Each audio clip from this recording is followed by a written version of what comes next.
بسم اللہ الرحمن الرحیم۔ محترم بھائیوں اور بہنوں، السلام علیکم ورحمۃ اللہ وبرکاتہ۔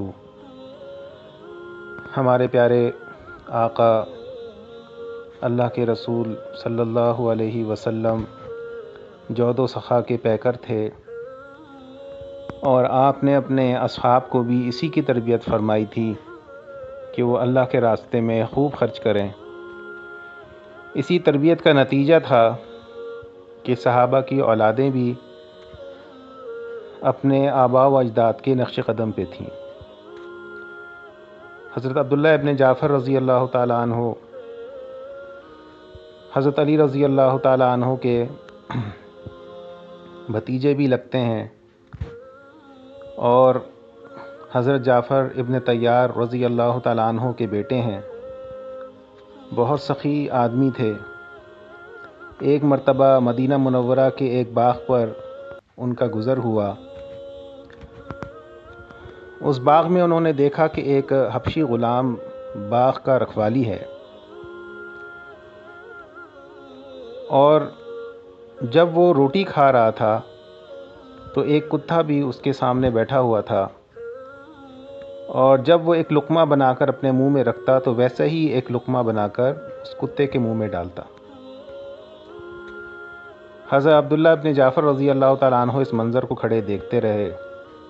جب وہ غلام کھانے سے فارغ ہو گیا تو آپ رضی اللہ تعالیٰ عنہ اس کے پاس پہنچے اور اس سے دریافت کیا کہ تم کس کے غلام ہو اور یہ باغ کس کا ہے؟ تو اس نے جواب دیا کہ میں حضرت عثمان رضی اللہ تعالیٰ عنہ کے وارثوں کا غلام ہوں، اور یہ انہی کا باغ ہے۔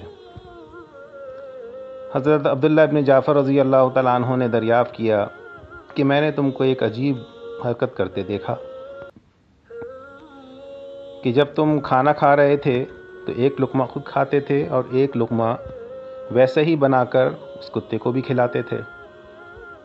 تو اس نے عرض کیا کہ یہ کتا کئی سال سے میرا ساتھی ہے، اس لیے ضروری ہے کہ میں کھانے پینے میں بھی اس کو اپنا ساتھی رکھوں۔ انہوں نے کہا کہ یہ کتا ہی تو ہے، کوئی کم درجے کی چیز بھی اس کو کھلا سکتے تھے۔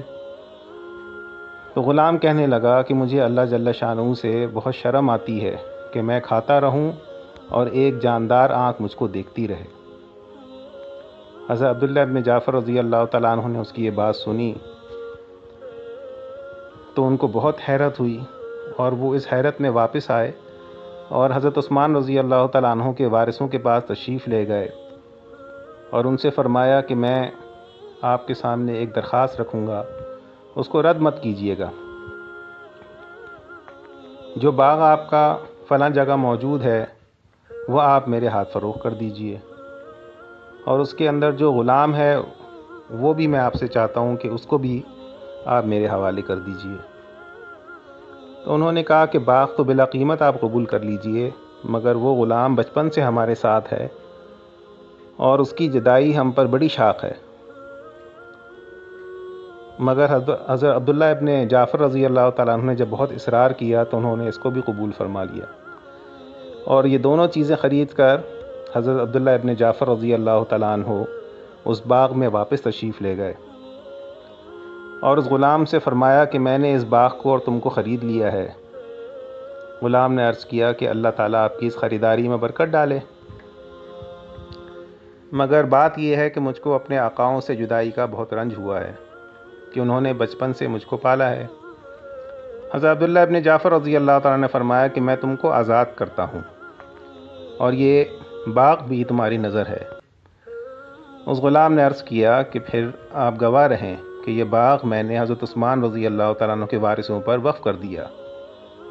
حضرت عبداللہ ابن جعفر رضی اللہ تعالیٰ عنہ فرماتے ہیں کہ مجھے اس کی اس بات پر اور بھی تعجب ہوا، اور اس کو برکت کی دعائیں دے کر واپس آ گیا۔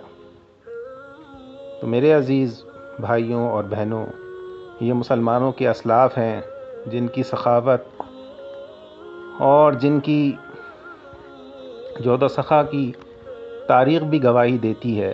تو ہم کو بھی چاہیے کہ ہم بھی اپنے اسلاف کے نقش و قدم پہ چلیں اور ایسے ہی اللہ کے راستے میں خرچ کریں، اور اللہ رب العزت سے اجر کی پوری امید رکھیں۔ اللہ تعالی ہم سب کو عمل کرنے کی توفیق عطا فرمائے، آمین۔